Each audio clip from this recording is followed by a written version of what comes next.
A tragic road accident unfolded on October 22, 2025 in the Yassa neighborhood in the Douala 3 municipality, claiming the life of a 27-year-old man called Umaru in a heart-wrecking incident. This has left Yassa's residents reeling united in their grief and anger. And that's our lone headline. Stay tuned. We'll be right back.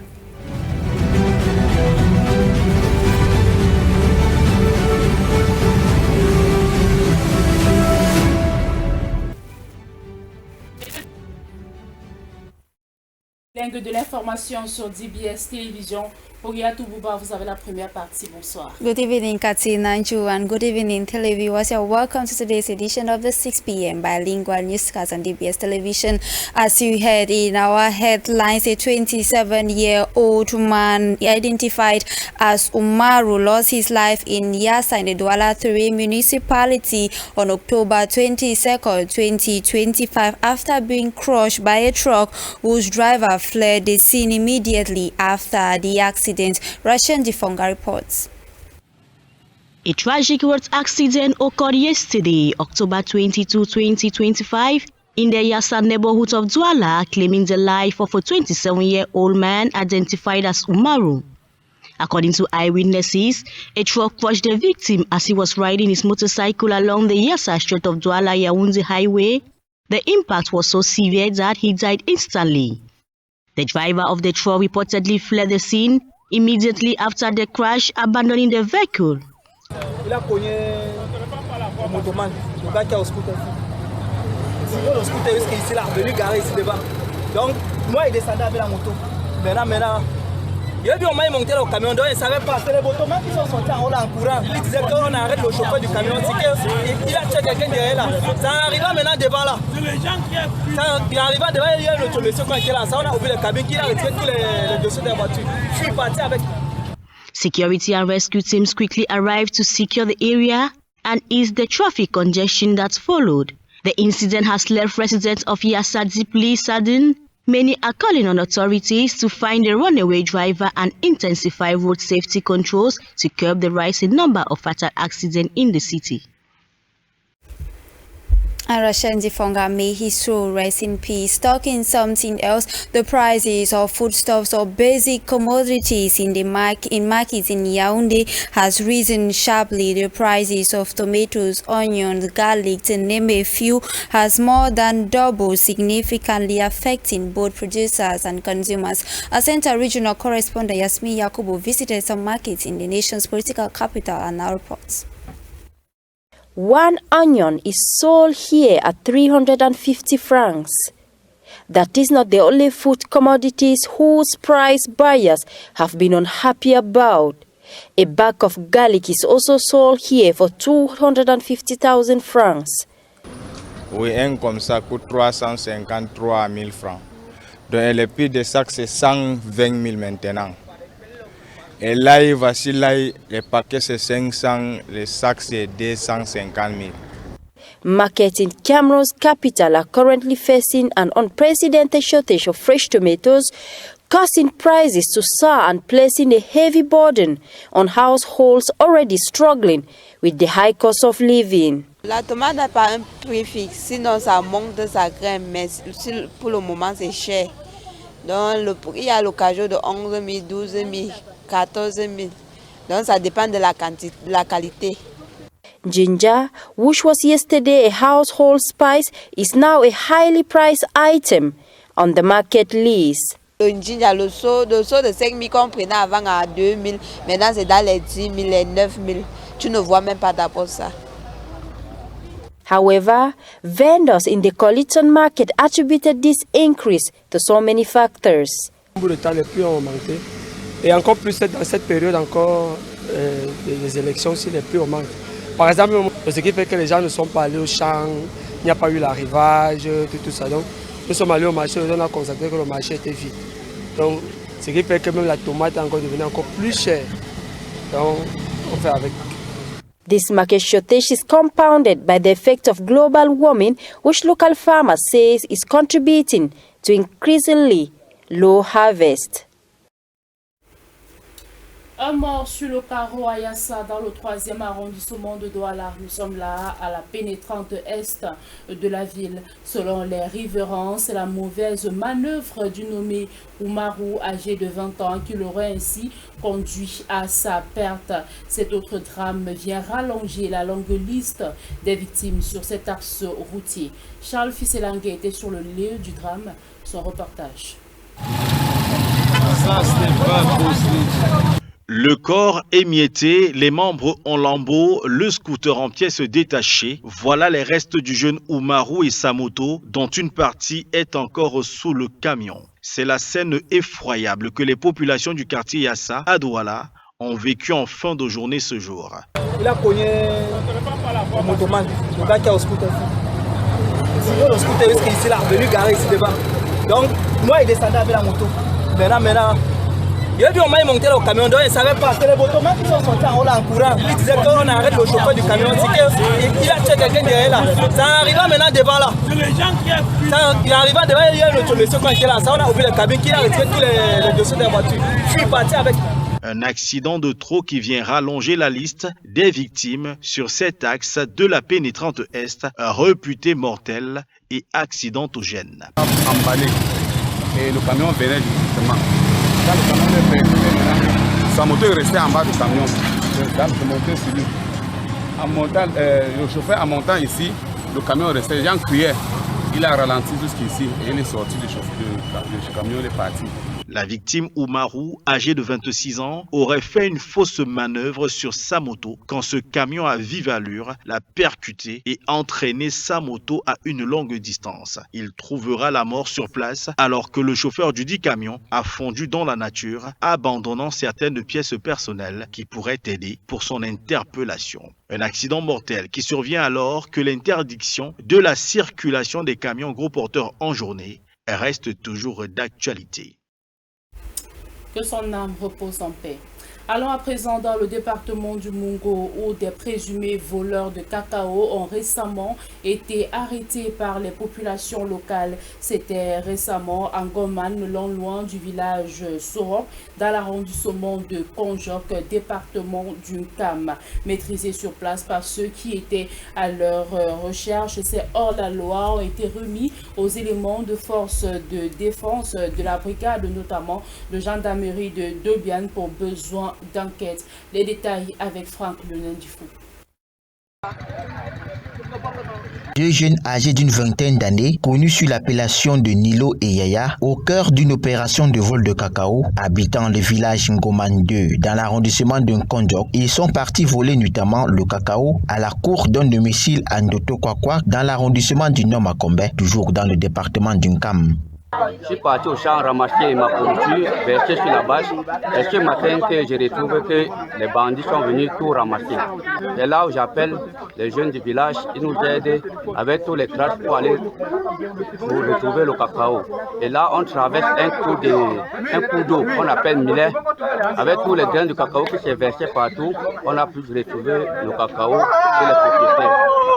La contenance du butin, c'est près de 100 kg de cacao frais qui a failli échapper au contrôle de son propriétaire si nul n'était sa vigilance matinale et l'intervention des voisins du village dans les premières enquêtes. Aujourd'hui, nous avons appelé les autorités parce que nous n'avons pas la justice populaire. Aujourd'hui, on les a remis entre les mains des autorités compétentes qui essaient de gérer la situation favorable. Et ils n'acceptaient même pas que c'est eux qui ont ramassé le cacao. Quand la brigade est arrivée, c'est là où ils acceptent que ce sont ceux qui ont porté le cacao. Le département du Nkam étant l'un des grands bassins agricoles du Cameroun, avec une forte importance en culture cacaoyère, des cas de vol de ces fèves sont régulièrement mentionnés dans cette localité. 11 jours déjà que les Camerounais retiennent leur souffle. Le 12 octobre dernier, les électeurs se rendaient aux urnes pour décider à l'unanimité du devenir de la nation. Malheureusement, les résultats officiels annoncés pour ce 23 octobre ont été renvoyés pour le lundi 27 octobre 2025. Toutefois, il est important de rappeler avec les textes ce qui viendra après la proclamation des résultats, et ce sera avec le concours de notre reporter Lofonga. 11 jours se sont écoulés depuis que les Camerounais sont allés aux urnes pour élire le président de la République. D'après l'article 137 du Code électoral, le Conseil constitutionnel doit arrêter et proclamer les résultats de l'élection présidentielle dans un délai maximum de 15 jours à compter de la date de clôture du scrutin. Avant cela, plusieurs étapes essentielles se sont déroulées, notamment les contentieux post-électoraux. Après une élection jugée non transparente par certains partis politiques, 11 requêtes avaient été déposées au Conseil constitutionnel, dont celle de l'Union des populations du Cameroun de Patricia Toumainou Damjoya, qui demandait l'annulation du scrutin du 12 octobre. Après de longues audiences, toutes les requêtes ont été jugées irrecevables, comme annoncé par une note signée du président du Conseil constitutionnel Clément Atangana. Les Camerounais sauront de façon solennelle qui sera le prochain président le lundi 27 octobre 2025. Respectant ainsi le délai de 15 jours accordé par la loi électorale.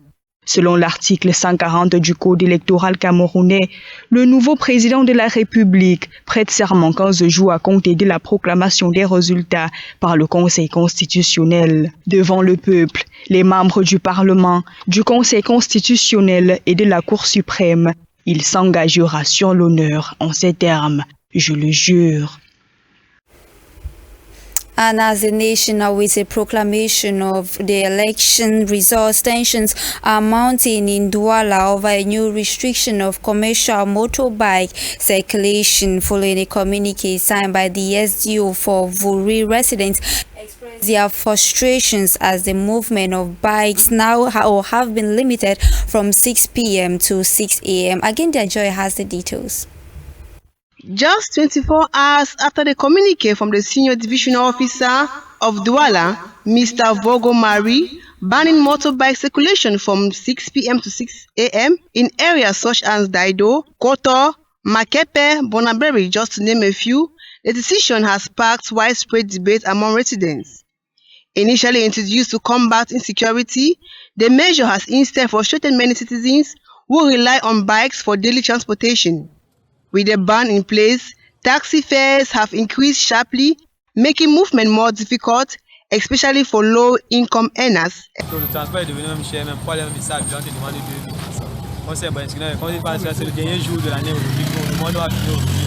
While some describe the operation as unrealistic for a large and active city like Douala, others believe it unfairly punishes law-abiding riders and the public at large for the actions of a few. Les motos interviennent dans l'insécurité. On ne peut pas prendre une petite minorité d'individus pour pénaliser toute la République. Ce n'est pas possible comme ça. Ils mettent même les policiers à chaque carrefour. D'un carrefour à l'autre, les motos vont circuler. Parce qu'ils sont dans l'impossibilité de retenir les motos tout le long des trajets. Ils ne peuvent pas. Many residents say the situation is frustrating, claiming they now feel like prisoners in their own country.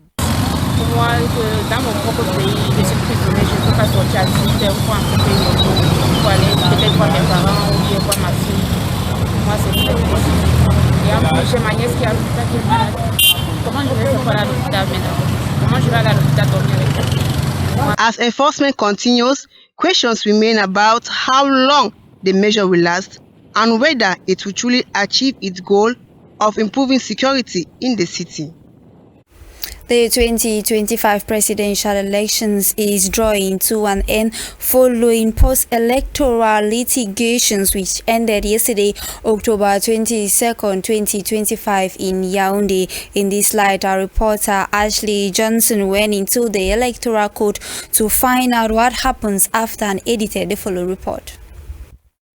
Done and dusted with post-electoral litigations, Section 136 of the Electoral Code says the decisions of the Constitutional Council relating to elections, election results and candidatures shall be final.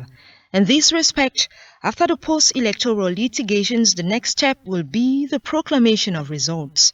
According to Section 137 of the Electoral Code, the Constitutional Council shall adopt and proclaim the results of the presidential election within no more than 15 days of the close of the poll. The election results shall be published according to the procedure of urgency and inserted in the official gazette in English and French, reads Section 139 sub 1 of the same code. After the proclamation of the results will be the oath taken, and Section 140 provides that the President-elect shall assume office once he or she takes the oath within no less than 15 days of the proclamation of the results by the Constitutional Council, and the oath taken in Section 140 sub 2 shall be done before the Cameroonian people in the presence of members of Parliament, the Constitutional Council, and the Supreme Court meeting in solemn session. The oath taken shall be administered by the Presidents of the National Assembly. Following the press release from the President's Chamber of the Constitutional Council, the session to proclaim the results of the election of the President of the Republic of 12 October 2025 shall be held on Monday, 27 October 2025 at 11 a.m. in the inaugural hall of the Conference Center in Yaoundé. Face au défi du climat post-électoral, la région de l'Adamawa a choisi de mobiliser toutes les troupes afin de contrecarrer d'éventuels troubles. Sous la houlette du gouverneur, une concertation a été organisée pour définir les actions à mener. Allons en savoir davantage avec notre correspondant Awal Mohamedou. C'est de travail d'une grande importance en Gaoundéré. Le gouverneur de l'Adamawa et les représentants des différentes composantes sociologiques de la région ont partagé et harmonisé leurs points de vue sur les mesures à prendre pour renforcer la paix sociale à l'occasion de la proclamation officielle des résultats de l'élection présidentielle du 12 octobre 2025 au Cameroun. Il est question pour chacun de nous, n'est-ce pas, à partir d'aujourd'hui, de tenir un discours de paix. Il est vraiment souhaitable que les différentes forces de l'ordre qui seront déployées éventuellement sur le terrain fassent preuve de beaucoup de maîtrise, beaucoup de diplomatie. Nous avons passé des jours à sensibiliser nos camarades à plus de responsabilités, à plus de retenue. Pour chacune des parties à la rencontre, la vigilance et la responsabilité collective sont nécessaires pour contrer les manipulations et les discours incendiaires qui pourraient attiser les tensions. Il y a des échos qui nous parviennent qui ne sont pas de nature à rassurer les uns et les autres. Nous sommes donc venus pour dissiper cette panique au sein de nos populations, pour leur dire les pouvoirs publics et les forces vives sont là pour les assurer. L'Adamawa, région carrefour entre le nord et le sud du pays, est un creuset de diversité culturelle où le vivre ensemble est une réalité palpable et elle entend préserver cette richesse. Suite aux manifestations post-électorales qui ont récemment frappé de nombreuses villes camerounaises, des rencontres de sensibilisation visant à appeler au calme après la proclamation des résultats du scrutin présidentiel du 12 octobre dernier s'intensifient sur tout l'ensemble du territoire national. C'est le cas à l'ouest où le secrétaire général des services du Premier ministre Guy Ganté a appelé les populations au calme, peu importe l'issue de ce scrutin. Alexis Angwa nous en dit plus. Face aux rumeurs persistantes et eu égard au mouvement de protestation violent survenu à Tchang au lendemain du vote pour l'élection présidentielle du 12 octobre, la sensibilisation pour une meilleure tenue après la proclamation des résultats s'intensifie. Sous la houlette de Pascal Guy Kanté, élite et par ailleurs secrétaire général adjoint au Premier ministère, les acteurs politiques et socio-économiques ainsi que les autorités administratives et judiciaires de la MIFI se sont sont retrouvés pour partager les éléments de langage devant permettre aux représentants de chaque groupe et secteur de passer le message de calme au maximum de personnes résidant dans ce département.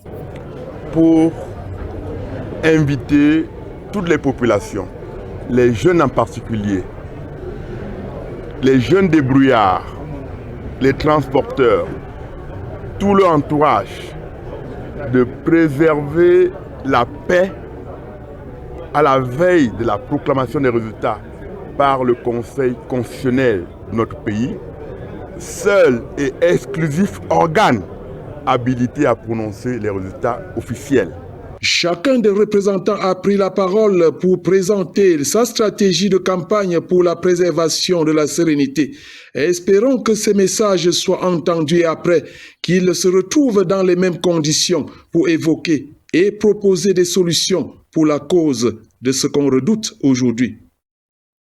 The presidents of the Mutual Association of Journalists and Associates of Cameroon have delivered a message of peace and responsibility amid rising political tensions after the October 12 presidential elections. Speaking here in Douala, he urged Cameroonians to remain calm while awaiting the election results. And Vanessa Shion reports.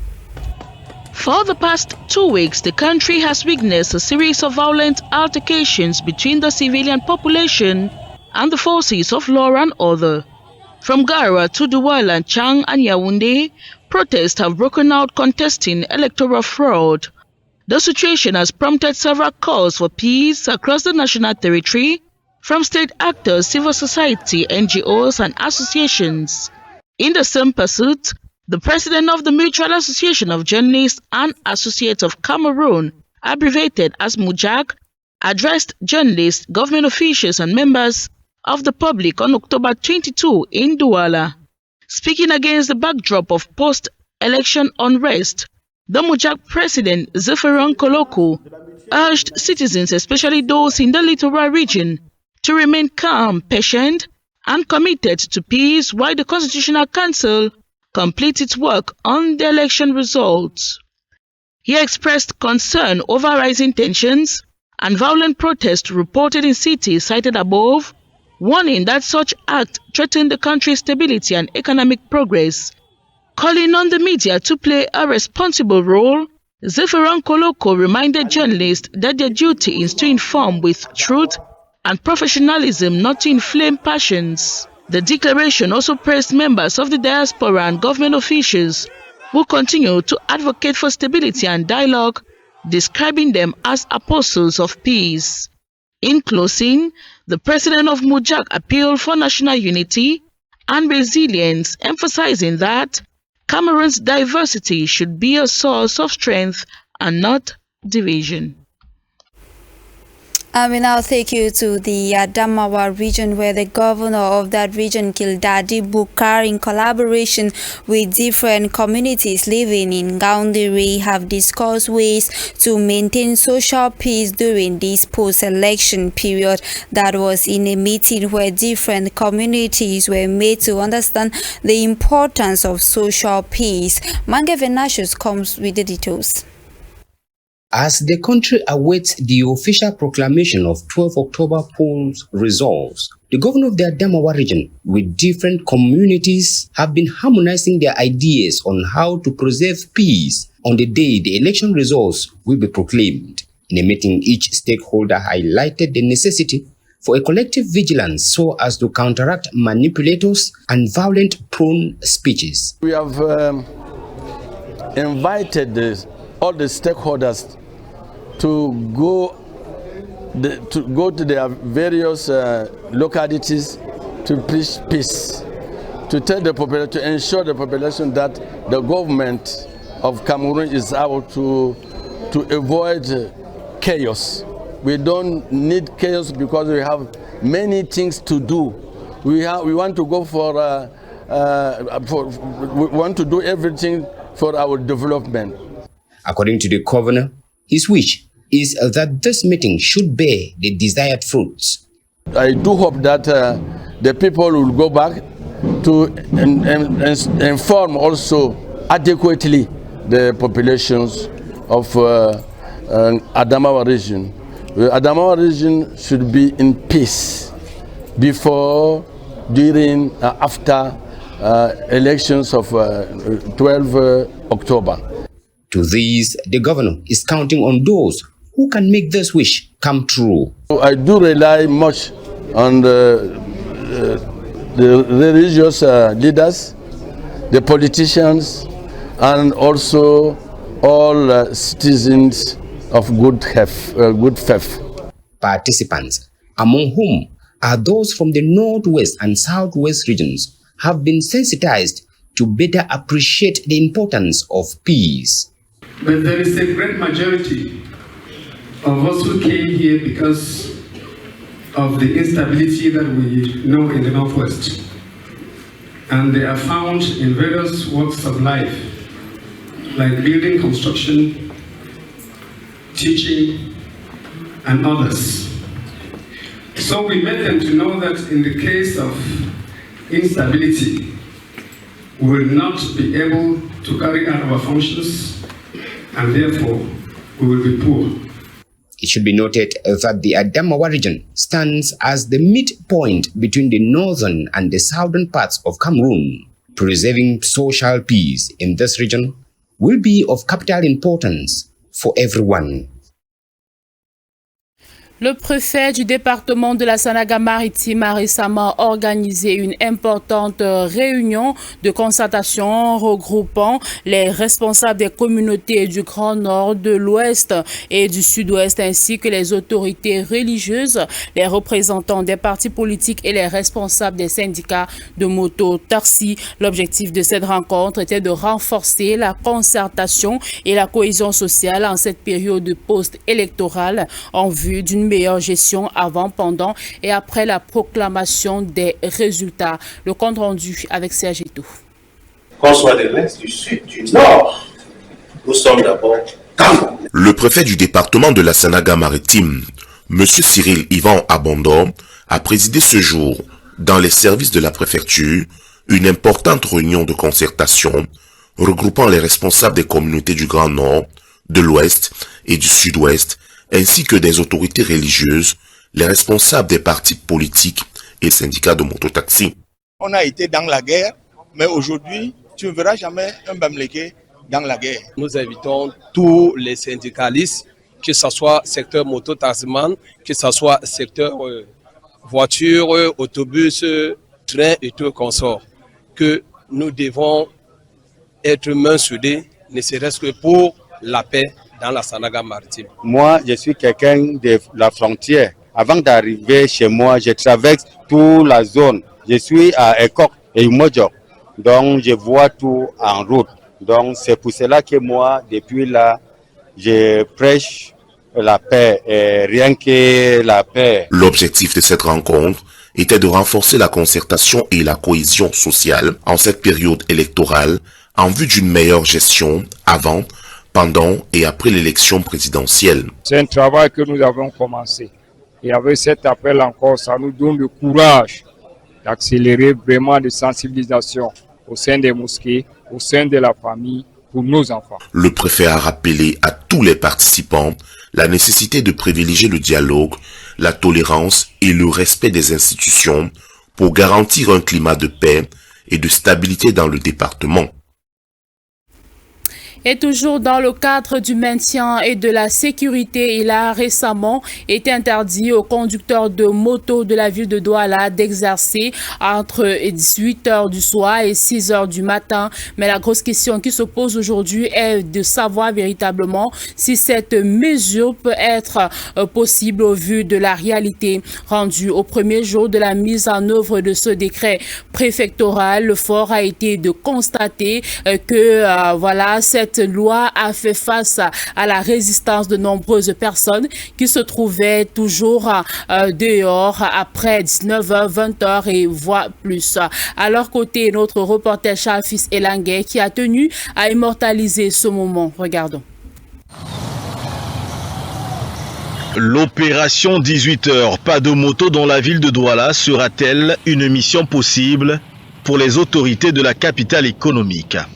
La réponse, C'est à travers ces images prises le soir du lancement de la dite opération à 19 h dans un des quartiers ciblés de Douala.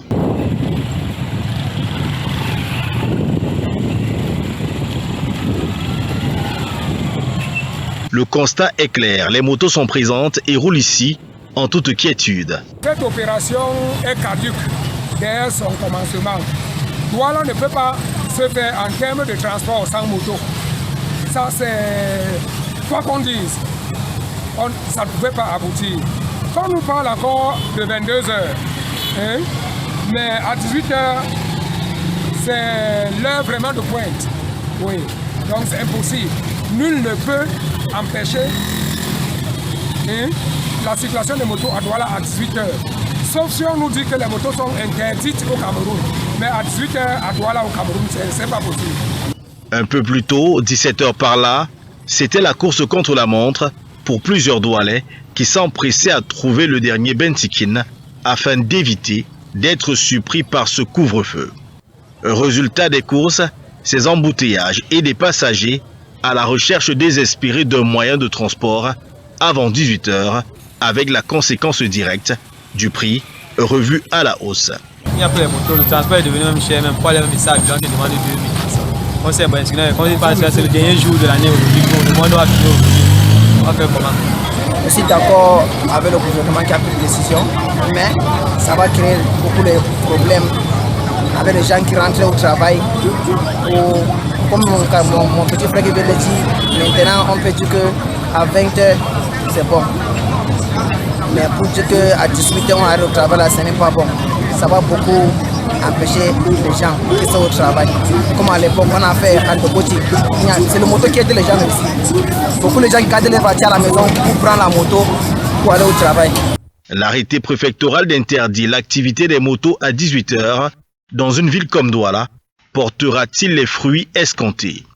La réponse dans les très prochains jours, quand on sait que cette mesure vise à prévenir d'éventuels débordements en cette période post-électorale où l'activité des motos est pointée par un doigt de suspicion. Affaire à suivre.